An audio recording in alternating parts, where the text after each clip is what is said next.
Hello, it's Carol again, talking about something that really matters. Good times, bad times. I've seen them all, and my dear, I'm still here. Plush velvet sometimes nothing at all, but I'm here. I've seen all my dreams disappear, but I'm here.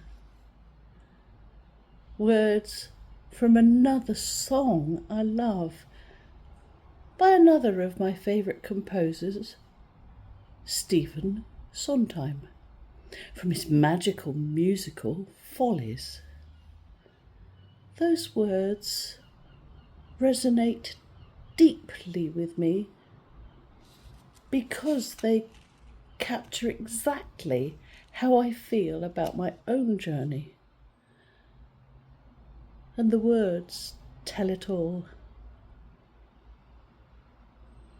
After everything that has happened in my life, after my traumatic brain injury, after all the challenges, setbacks, disappointments, and changes, one truth remains. I'm still here. I'm here with my family. I'm here with my friends. And most importantly, I'm here still living my life. I've survived, and that matters. In my previous videos, I've already told you that before my traumatic brain injury, I qualified as a life coach. The lessons I learned as a coach have helped me through my journey, through some of the darkest and most difficult moments. One lesson in particular has stayed with me. It sounds simple, but don't set your goals or expectations too high. How I smile when I say that, because my father used to tell me something completely different. He would say, reach for the stars. You'll get further than you ever thought you would if you hadn't tried. I think both pieces of advice contain wisdom. Dream big, reach high, but also remember to make your goals realistic. When we become too attached to a particular outcome, life can become stressful. We stop appreciating the journey we're on because we become obsessed with the destination. I stopped appreciating how far I've come because I was concentrating on how far I still have to go. I focused on what I hadn't achieved instead of celebrating what I have achieved. I'm learning that healing takes time. I'm learning that progress takes patience. And I'm learning to appreciate where I am now instead of constantly comparing it with where I was before my accident. The more something matters to us, the more pressure we tend to place on ourselves. We care deeply. We want things to work out. We want life to be different. And sometimes that creates stress, anxiety, and disappointment. During my recovery, I found myself repeating a phrase over and over again. It doesn't matter. It doesn't matter that my life has turned out differently than I planned. It doesn't matter that I can't do everything I used to do. But how do I convince myself that it doesn't matter? I've said those words to myself so often that maybe one day I'll truly believe it. But if I'm honest, there's a problem. Deep down, it does matter. The change matters. The loss matters. The opportunities I no longer have matter. The dreams that have been altered matter. My mother, in her own piece of wisdom, said, if something's bothering you and you can do something about it, do it. If you can't do anything about it, get over it. Simple advice, wise advice, but many of us know that's easier said than done. Because healing isn't a switch that we can simply turn on. Grief doesn't follow a timetable. Getting used to the change doesn't happen overnight. And moving forward is rarely a straight line.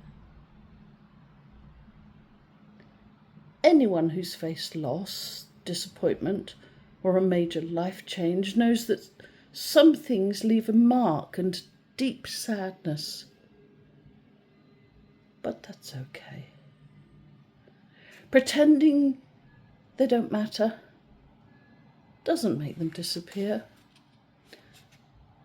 Sometimes it stops us dealing with them properly. So over time, I began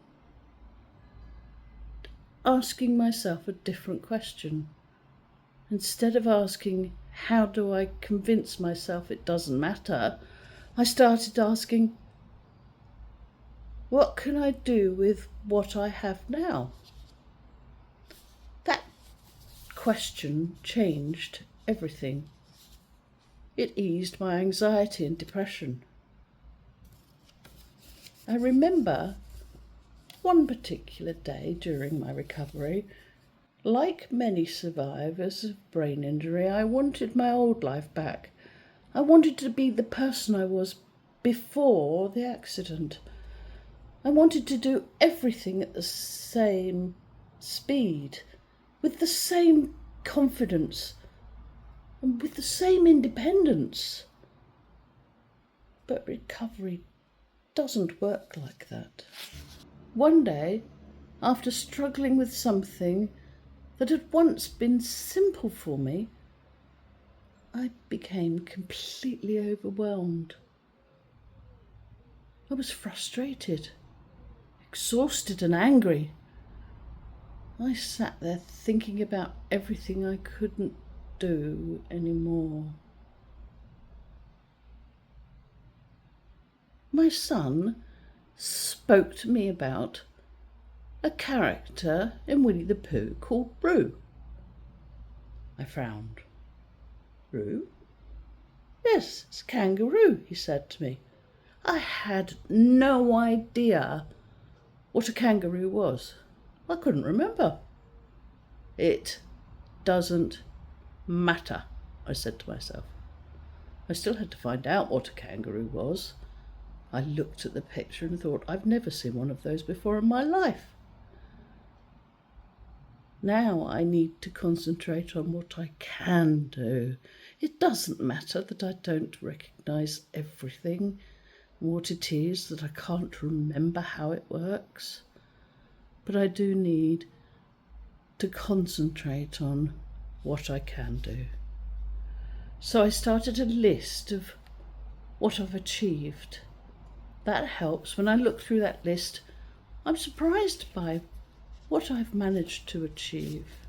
So write it down and you'll see how far you've come. When I looked at it that way, I realised that it's remarkable. I'm stronger than I think. Sometimes courage isn't climbing a mountain, it just feels like it. Sometimes courage is just taking that next step however small it is, even if we don't know where we're going. Because although I lost certain abilities, I still have others. I have my family and my friends, and I have my life. And that matters. Thank you for listening to me. Stay strong and keep fighting. Keep believing in yourself. You matter. I'll see you again next time. Goodbye.